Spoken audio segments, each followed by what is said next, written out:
RSS 100 సంవత్సరాలు పూర్తి చేసుకున్న సందర్భంగా శతాబ్ది ఉత్సవాలను ఘనంగా నిర్వహిస్తోంది. జగిత్యాల జిల్లా మల్లాపూర్ మండలం చిట్టాపూర్లో ఆర్ఎస్ఎస్ ఆధ్వర్యంలో పద సంచలనంతో పాటు సభ నిర్వహిస్తూ ఆర్ఎస్ఎస్ చేస్తున్న కార్యక్రమాలను ప్రజలకు వివరించారు. ఈ కార్యక్రమానికి ముఖ్య అతిథిగా డాక్టర్ అందే ఉదయ్ కుమార్, వక్తగా గుర్రాల ప్రేమ్ కుమార్ తపస్ జిల్లా సంఘటన కార్యదర్శి హాజరై శతాబ్ది ఉత్సవాలను ప్రారంభించారు.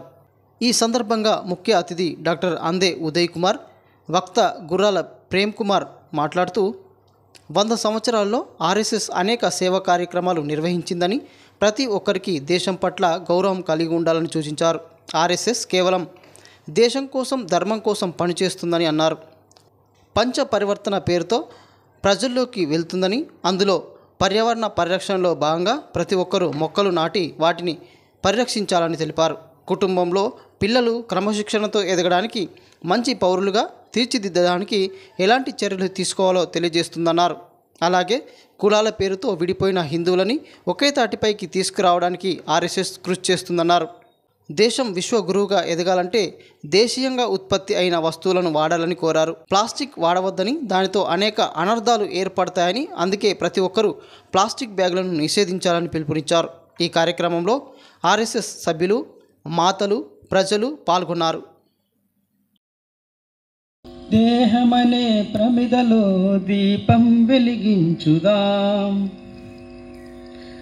జీవితాన్ని కొంతైనా దేశానికి పంచుదాం. ఇవ్వడమేలే మన జాతి లక్షణం, ఫలములిచ్చుటే గాని కోరదు ఫలితం.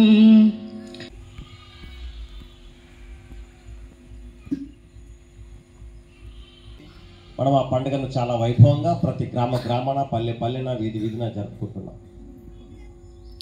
చూడండి, అమ్మవారి నుండి ఈ చిట్టాపూర్ ఆర్ఎస్ఎస్ సభ్యులకి, విచ్చేసిన సోదరులకి నా నమస్కారం. ఈరోజు మన భారతీయులందరికీ అత్యంత గర్వకారణమైన రోజు. భారతీయ సంస్కృతి, సేవాభావం మరియు జాతి గౌరవాన్ని కాపాడుతూ శతాబ్దం కాలం పాటు నిరంతరంగా పనిచేసిన మన రాష్ట్రీయ స్వయం సేవక్ సంఘ్ తన 100 సంవత్సరాల పయనాన్ని పూర్తి చేస్తుంది. ఇది కేవలం ఒక సంస్థ విజయగాథ మాత్రమే కాదు, ఇది కోట్లాది స్వయం సేవకుల త్యాగం, కృషి మరియు భక్తి యొక్క సమాహారం.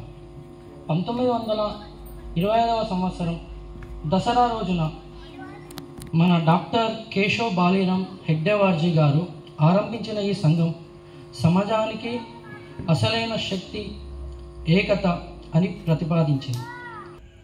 1921వ సంవత్సరంలో గాంధీజీతో కలిసి సహాయ నిరాకరణోద్యమంలో పాల్గొని 18 నెలల పాటు జైలు శిక్షను కూడా అనుభవించారు. డాక్టర్ జీ జైలు నుంచి వచ్చారు.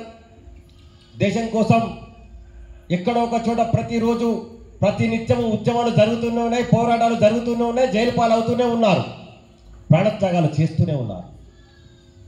మరి ఏ స్వతంత్రం కోసమైతే మనం పోరాటం చేస్తున్నామో, మరి స్వతంత్రం ఎందుకు పోయింది? వేల సంవత్సరాలుగా మనం బానిసత్వంలో ఎందుకు మగ్గుతున్నాం? మనకంటే బలమైన వారా శత్రువులు. ఈ శత్రువులు ఎక్కడి నుండి వచ్చారు? తనొక యుగద్రష్ట. దీని గురించి చాలా విశ్లేషణ చేశారు, ఆలోచించేసాగారు. మన దేశం మీద జరిగిన ప్రతి దండయాత్రలో మన భారతీయుడి హస్తం ఉంది. మన జాతిలో ఐక్యత లేదు. మన జాతిని విచ్ఛిన్నం చేయటువంటి ఆలోచనలు, శక్తులు మన వెంటే ఉన్నాయి. కాబట్టి ముందుగా మనం చేయాల్సినటువంటి పని మన జాతిలో ఐక్యతను సాధించాలి. ఇది సాధించినంత వరకు ఎన్ని పోరాటాలు, ఉద్యమాలు చేసినా ఇవాళ కాకుంటే రేపు కాకుంటే మాకు స్వతంత్రాన్ని సంపాదిస్తాం కావచ్చు, కానీ స్వతంత్రం ఇంకెన్నాళ్ళు ఉంటుంది? ఈ సమాజాన్ని సంఘటితం చేయనంత కాలము మనం స్వతంత్రాన్ని సంపాదించుకున్నప్పటికీ కూడా దాని యొక్క ఫలితాన్ని మనం పొందలేము.